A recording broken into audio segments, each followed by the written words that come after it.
নমস্কার বন্ধুরা, সর্বাণী রেসেলে সবাইকে স্বাগত। আশা করি তোমরা সকলেই ভালো আছো। দুর্গাপুজো এখন চলছে, আমাদের প্রধান উৎসব। নিশ্চয়ই তোমরা অনেক ঠাকুর দেখছো, খুব আনন্দ করছো। আমিও দেখেছি ঠাকুর, কিন্তু কম। সবাই ভালো থেকো, আনন্দ করো। এবার আজকে তো নবমী হয়েই গেল, এবার কালকে দশমী। দশমী স্পেশাল একটা রেসিপি নিয়ে এসেছি আমি, কি না, ঘুগনি। দশমীতে ঘুগনি না হলে ঠিক মানায় না। ছোটোবেলা থেকে দেখে এসেছি মাকে, আগেই এক হাঁড়ি ঘুগনি বানিয়ে ফেলতো, বাড়িতে সবাই আসবে। আমি সেরকমই আজকে একটা ঘুগনি বানাবো। আমার মা যেরমভাবে বানাতো সেরমভাবেই আমি বানাবো।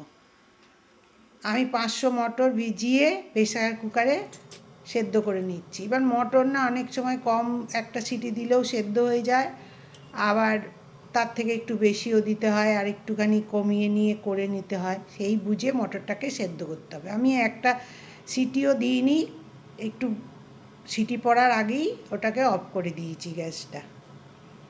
আর একটা বড় নারকলের হাফ মালা নিয়েছি, সেটাকে কুচি কুচি করে কেটেছি। নারকল দিয়ে তোমার ঘুগনি তো ভীষণই ভালো লাগে। এবার কি করছি না, 1 চামচে ঘি দিয়ে নারকলটাকে হালকা করে ভেজে রাখবো। এটাতে স্বাদ এবং গন্ধ দুটোই খুবই ভালো আসে। এটা তো একদম নিরামিষ ঘুগনি হবে। আমরা ছোটোবেলা থেকে দেখে এসেছি যে বাড়িতেই মিষ্টি তৈরি করতো মা, সব কিছু। এবং মা কেন, পাড়ার কাকিমারাও তাই করতো। সেই ঘুগনি, কোথায় নিমকি, নারকোল নাড়ু, এইরকম সব বাড়িতেই তৈরি হতো, সেগুলোই সবাই আসতো, সবাইকে দিত। এখন তো কেনা মিষ্টিই বেশি, কিন্তু আমি যতটা পারি বাড়িতে করার চেষ্টা করি।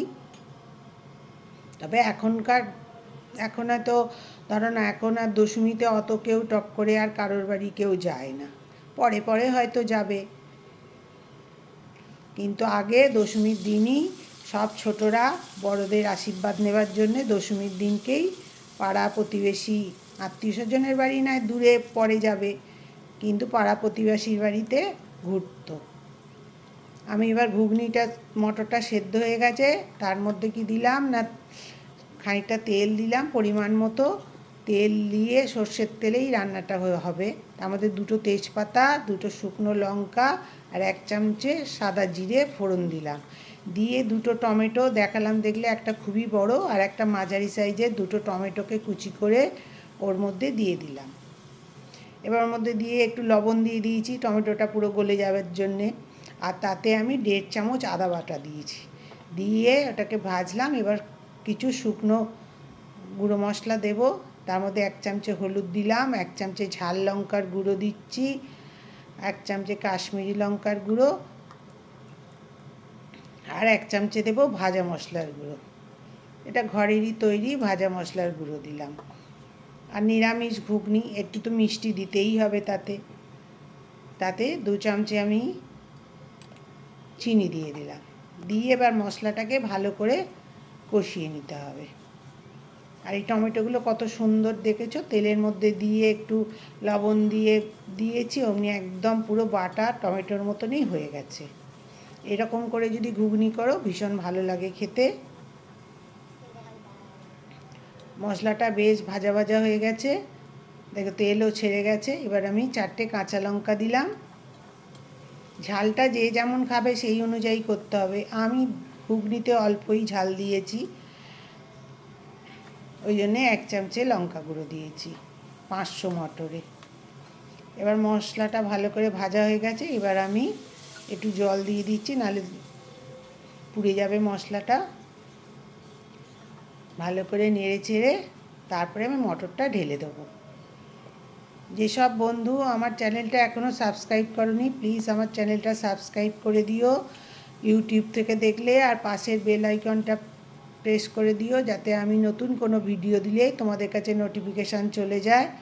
আর ফেসবুক থেকে দেখলে একটু লাইক ফলো করো। আর সকল বন্ধু আমার সাথে থেকো, তোমরা সাথে থাকলে আমার পথ চলা একটু সুবিধা হবে, তোমরা আমাকে এগিয়ে যাওয়ার জন্য একটু সাহায্য করো। আর আমার রান্না যদি তোমাদের ভালো লাগে একটু লাইক শেয়ার কমেন্ট করো। এবার একটু জল, মটরগুলো দিয়ে দিলাম, একটু জল দিলাম, নারকেলটাও ওদের মধ্যে ঢেলে দিচ্ছি। আর ঘুগনিটায় আমি একটু ঝোল রাখবো, ঠান্ডা হয়ে গেলেই একদম পুরো শক্ত হয়ে যাবে। আর একটু ঝোল ঝোল রাখলে ঠান্ডা হয়ে গেলেও কী হবে, তখন অল্প গ্রেভি থাকবে, ওই রকম অবস্থায় খেতে ভালো লাগে, কিন্তু একদম টাইট হয়ে গেলে খেতে ভালো লাগে না। এবার আমার ঘুগনি প্রায় হয়েই গেল। আমি নামাবার আগে কিলাম 1 চামচে ঘি দিয়ে দিলাম, এমনিতেই 1 চামচে ঘি দিয়ে নারকেলগুলো ভেজে রেখেছি, যে নামাবার আগে 1 চামচে ঘি দিলাম, আর অল্প একটু গরম মশলা গুঁড়ো দিলাম। আর এবার ইচ্ছা করলে তুমি এখন একটু ধনেপাতা কুচি দিতে পারো, কিন্তু ধনেপাতা তো এখন আমার কাছে ছিল না, দিইনি। এবং আগে তো এরকম 12 মাস পাওয়াও যেত না, মাকেও কোনো দিন দিতে দেখিনি এরকম ধনেপাতা। আমি একদম মা যেরম করে সেরম করেই করার চেষ্টা করেছি। আমার ঘুগনিটা হয়ে গেল, আমি একটা ঢাকা দিয়ে রাখলাম খানিকক্ষণ। ঢাকা দিয়ে রাখার পরে এবার আমি দেখাচ্ছি ঘুগনিটা কীরম হয়েছে। তাও তো এখন খুবই গরম, এটা ঠান্ডা হয়ে গেছিলো যখন, একদম মানে কী বলে, ঝোল আর কিছু ছিল না, ঝোল পুরো টেনে হালকা গ্রেভি ছিল একদম, যেটাকে বলে আর কি, অল্প ঝোল ঝোল মতো ছিল, সেটাই খেতে দুর্দান্ত হয়েছিল। যারা যারা খেয়েছে তারাই বলেছে ভীষণ ভালো হয়েছে ঘুগনিটা খেতে। আমার ভিডিও দেখার জন্য সকলকে ধন্যবাদ, সকলে ভালো থেকো। আমি আবার হাজির হয়ে যাব নতুন কোনো ভিডিও নিয়ে, তোমাদের সাথে আবার তখন আমার কথা হবে।